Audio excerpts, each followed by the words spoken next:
Hi అండి, random Telugu life style vlogs. అందరూ ఎలా ఉన్నారండి? మేమైతే చాలా బాగున్నాం. మీరందరూ కూడా బాగుండాలి అని మనస్ఫూర్తిగా కోరుకుంటున్నాను. డైలీ విలేజ్ వ్లాగ్స్ని అయితే అప్లోడ్ చేస్తున్నాను కదండి. ఈరోజు వీడియోలో పెద్దమ్మ వాళ్ళ ఇంటి దగ్గరికి అయితే వెళ్ళాము. ఆ వ్లాగ్ని అయితే మీతో షేర్ చేసుకుంటాను.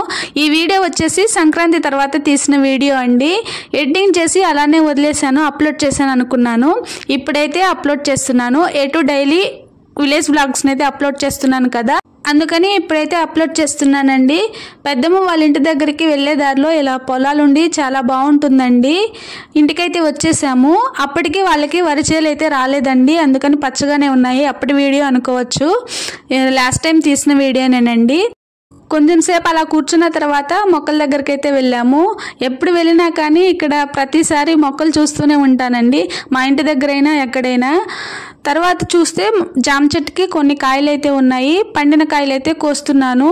లాస్ట్ టైం వచ్చినప్పుడు ఈ చెట్టు అయితే చాలా చిన్నగా ఉందండి. ఇప్పటికైతే చాలా పెద్దగా అయిపోయి కాయలు కూడా చాలా వచ్చాయండి. కొన్నిటికైతే కాయల పైన తెల్లగా అయితే ఉన్నాయండి. ఫస్ట్లో వచ్చినవి అయితే బాగానే ఉన్నాయంట, ఇప్పుడైతే చలికో ఎలాగో అలా వస్తున్నాయంట. కొన్నిసార్లు నార్మల్ మొక్కలకైనా పూల మొక్కలకైనా వింటర్ సీజన్లో చలికి అలా వైట్గా పురుగులాగా వస్తూ ఉంటుందండి. అలా వచ్చినప్పుడు పొయ్యిలో ఉన్న బూడిద కానీ వేస్తే త్వరగా పోతాయి. అలానే చీమల మందు వేసినా కానీ త్వరగా పోతాయండి. అవి వేసి చూడమన్నాను. ఇంతకు ముందు అమ్మ వాళ్ళ ఇంటి దగ్గర పూల మొక్కలు, కూరగాయ మొక్కలు అయితే ఎక్కువగా పెట్టేవాళ్ళండి. నానమ్మ అయితే ఎక్కువ పెట్టేది. ఇలా వచ్చినప్పుడు అలా బూడిద కానీ చీమల మందు కానీ చల్లుతూ ఉండేది. కొన్ని రోజులకైతే బాగా ఉండేవి. అలా చేయమని చెప్పాను. కాయలు టేస్ట్ అయితే చాలా బాగుంటాయండి. లాస్ట్ టైం వచ్చినప్పుడు కూడా చాలా ఉన్నాయి, అప్పుడు కూడా తీసుకువెళ్ళాము. అప్పుడు చిన్న చెట్టే, ఇప్పుడు కొంచెం పెద్దదయింది. ఇంకా లాస్ట్ టైం కన్నా ఈ టైం అయితే ఎక్కువగా కాసాయంట. తర్వాత అన్నైతే మీషోలో హ్యాండ్ మిషన్ అయితే తీసుకున్నారంట. అది ఎలా యూస్ చేయాలో తెలియక అలానే వదిలేశారంట. ఇప్పుడైతే తీసి చూపిస్తున్నాడు. ఒకప్పుడు ఈ మిషన్స్ అయితే చాలా ట్రెండింగ్లో ఉన్నాయి కదండి. ఈజీగా తక్కువ ఖర్చుతో క్లాత్ని అయితే స్టిచ్ చేసుకోవచ్చు అని తీసుకునేవాళ్ళు. ఇవైతే నాకు అంతగా అనిపించలేదండి. క్వాలిటీ అయితే బాగానే ఉంది కానీ స్టిచ్చెస్ అయితే సరిగ్గా పడట్లేదు. ఇలా మిషన్ ఇచ్చిన తర్వాత వాటికి యూస్ చేయడానికి కొన్ని అయితే ఇచ్చారు. బాపిన్ను, అలానే నీడిల్ పెట్టుకోవడానికి, దారం ఎక్కించుకోవడానికి కొన్ని అయితే ఇచ్చారు. వాటిని యూస్ చేసి ఇలా దారం అయితే పెట్టుకోవాలండి. ఫస్ట్ బాపిన్ని పెట్టుకుని దారంని అయితే ఎక్కించుకోవాలండి. ఈ దారంని పెట్టడానికి చాలా టైమే పట్టిందండి. ఇటువైపు ఉన్న వాటికి ఈజీగానే పెట్టొచ్చు, కానీ లోపల ఇంకో హుక్ లాగా ఇచ్చాడండి. దానికి పెడితేనే స్టిచ్ అయితే వస్తుంది. దానికి పెట్టడానికి చాలా టైమే పట్టింది. నీడిల్లోకి దారం ఎక్కించుకోవడానికి ఒకటైతే ఇచ్చారండి, దాంతో ఈజీగానే అయిపోతుంది. కానీ ఈ థ్రెడ్ని లోపల ఉన్న దానికి ఎక్కించడానికి అయితే చాలా టైం పట్టిందండి. తక్కువ రేటుకి వస్తుంది, రేటింగ్ కూడా బాగానే ఉందని తీసుకున్నారు, కానీ అంతగా యూజ్ ఏం లేదండి. అన్ని క్లాత్కి కూడా స్టిచ్చింగ్ అయితే పడట్లేదు, అది కూడా సరిగ్గా పడట్లేదండి. బాగా ప్రెస్ చేయాల్సి వస్తుంది. వీడియోలో చూసినప్పుడు అయితే చాలా ఈజీగా అయితే చూపిస్తున్నారు, కానీ నార్మల్గా అయితే అలా లేదు. నార్మల్ మిషన్కి థ్రెడ్ అయితే ఎలా పెట్టుకుంటామో దీనికి కూడా సేమ్ అలానే ఉంది, కానీ మనం స్టిచ్ చేసేటప్పుడు సరిగ్గా పడట్లేదండి. కొన్నిసార్లు ఆ థ్రెడ్ నీడిల్లో నుంచి బయటకు వచ్చేస్తుంది. అలానే స్టిచ్చెస్ కూడా దూరంగా పడుతున్నాయి. కొన్ని చోట్లయితే పడుతున్నాయి, కొన్ని చోట్లయితే పడట్లేదు. పైన ఉన్న వాటికి దారం పెట్టడానికి చాలా ఈజీగానే అయిపోయింది, కానీ ఇక్కడ లోపల ఉన్న హుక్కి మాత్రం దారం ఎక్కించడానికి చాలా టైం పట్టిందండి. పెట్టడానికి వీలు కుదరట్లేదు, అందులోకి వెళ్ళట్లేదు, అసలు సరిగా కుదరట్లేదండి. చాలా లేట్ పట్టింది. హ్యాండ్తో పెట్టడం కుదరట్లేదని నీడిల్కి దారం ఎక్కించుకోవడానికి ఒకటైతే ఇచ్చారండి. దాంతో కూడా ట్రై చేసాము, అది కూడా సరిగ్గా వెళ్ళట్లేదు. ఎలాగోలా పెట్టి నీడిల్లోకి అయితే దారం పెట్టి స్టిచ్ అయితే వేసామండి. స్టిచ్ ఎంతసేపటికి వేస్తున్నా కానీ అసలు పడట్లేదు. గట్టిగా ప్రెస్ చేస్తేనే పడుతుంది, నార్మల్గా అంటే మాత్రం అసలు పడట్లేదు. దీనికి వచ్చిన బాక్స్లో బ్యాక్ సైడ్ ఎలా పెట్టుకోవాలని కొన్ని అయితే ఉన్నాయండి. అందులో చూసి ఇదైతే పెట్టి చూసాము. ఫస్ట్ అయితే పెట్టలేదు.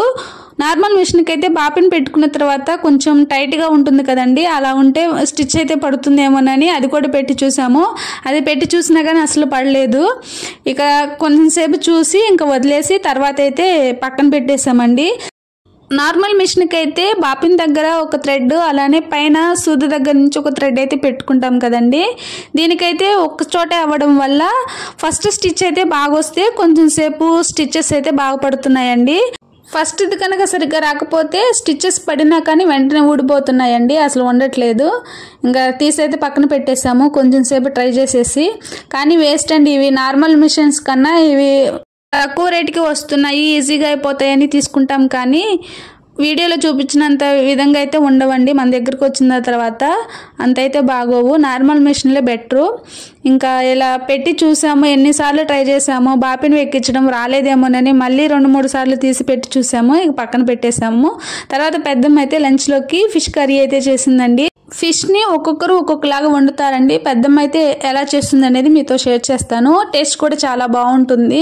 ఫస్ట్ అయితే ఫిష్ని 2-3 సార్లు వాష్ చేసిన తర్వాత అందులో ఆనియన్, పచ్చిమిర్చి, టేస్ట్కి తగినంత సాల్ట్, కారం వేసి కొద్దిగా ఆయిల్ను కూడా వేసి మొత్తం బాగా మిక్స్ చేసుకోవాలండి. కర్రీకి ఎంత అయితే ఆయిల్ సరిపోతుందో అంతే ఇప్పుడే యాడ్ చేస్తుందండి. సపరేట్గా తాలింపు అయితే ఏమీ పెట్టరు. ఇందులోనే కొద్దిగా పసుపును కూడా వేసి ముక్కలన్నిటికీ ఉప్పు కారం బాగా పట్టే విధంగా మొత్తం బాగా మిక్స్ చేసుకోవాలి. కొంతమంది అయితే ఫిష్ కర్రీని ఫస్ట్ తాలింపు వేసి అందులో మసాలాలు, ఆనియన్, పచ్చిమిర్చి ఇవన్నీ వేసి వేగిన తర్వాత ఫిష్ ముక్కలను అయితే వేసుకుంటారండి. అమ్మ వాళ్ళు ఫిష్ కర్రీని ఎప్పుడు చేసినా కానీ ఇలానే చేస్తారండి. ఫస్ట్ తాలింపు అయితే పెట్టరు, ఇలానే పెట్టేస్తారు. ఇలా మొత్తం బాగా మిక్స్ చేసుకున్న తర్వాత కొంచెం వేడి చేసుకుని అప్పుడైతే పులుసుని అయితే వేసుకుంటారు. కొన్నిసార్లు అమ్మమ్మ అయితే వేడి కూడా చేయకుండా డైరెక్ట్గా పులుసు పోసేసి స్టవ్ మీద అయితే పెడుతుంది. చేపల కూర వేడిగా ఉన్నప్పుడు కన్నా చల్లారిన తర్వాత చాలా బాగుంటుంది కదండి, అందుకని అలా అయితే చేస్తారు. ఇప్పుడు కట్టెల పొయ్యి మీద అయితే వండుతున్నారు, గ్యాస్ మీద అయితే వండట్లేదు. పెద్దమ్మ వాళ్ళు ఎక్కువగా రైస్ కానీ కర్రీస్ కానీ ఎక్కువగా నాన్ వెజ్ కర్రీస్ అయితే కట్టెల పొయ్యి మీదే చేస్తారు. ఇంకా టేస్ట్ బాగుంటుంది కదండి గ్యాస్ స్టవ్ మీద కన్నా కట్టెల పొయ్యి మీద. అలా కొంచెం సెగదగిన తర్వాత చింతపండు పులుసుని అయితే పోస్తుంది. ఇలా మేము ఎప్పుడు వచ్చినా కానీ ఖచ్చితంగా పెద్దమ్మ దగ్గరికి అయితే వెళ్తామండి. ఒకవేళ మేము వెళ్ళకపోయినా మాకు వండి పంపిస్తుంది. వాళ్ళకి సముద్రం దగ్గరండి. ఏ నాన్ వెజ్ కర్రీ తినాలన్నా కానీ ఈజీగా దొరుకుతుంది. అలాగే టేస్ట్ కూడా చాలా బాగుంటాయండి. కొన్నిసార్లు చేపల పులుసు పెట్టినప్పుడు పులుసు అయితే వాటర్గా ఉండిపోయి తిక్కుగా అయితే ఉండదండి. అలా ఎందుకు అవుతుంది అంటే మనం ఇలా పులుసు పోసేటప్పుడు చింతపండులో ఎక్కువ వాటర్ పోయకుండా తక్కువ వాటర్ పోసి చింతపండు గుజ్జుని తిక్కుగా కలిపి పోస్తే గ్రేవీ అయితే తిక్కుగా ఉంటుందండి. ఒకవేళ వాటర్ ఎక్కువ పోసి చింతపండుని మిక్స్ చేసుకుని వేసుకుంటే గ్రేవీ అయితే పలుచగానే ఉంటుందండి, తిక్కుగా అయితే ఉండదు. ఇలా బాగా మరిగిన తర్వాత లాస్ట్లో కొంచెం మసాలాని అయితే యాడ్ చేస్తుందండి. ఆ మసాలా కూడా దాల్చిన చెక్క కానీ లవంగం కానీ ఏమీ వేయరండి.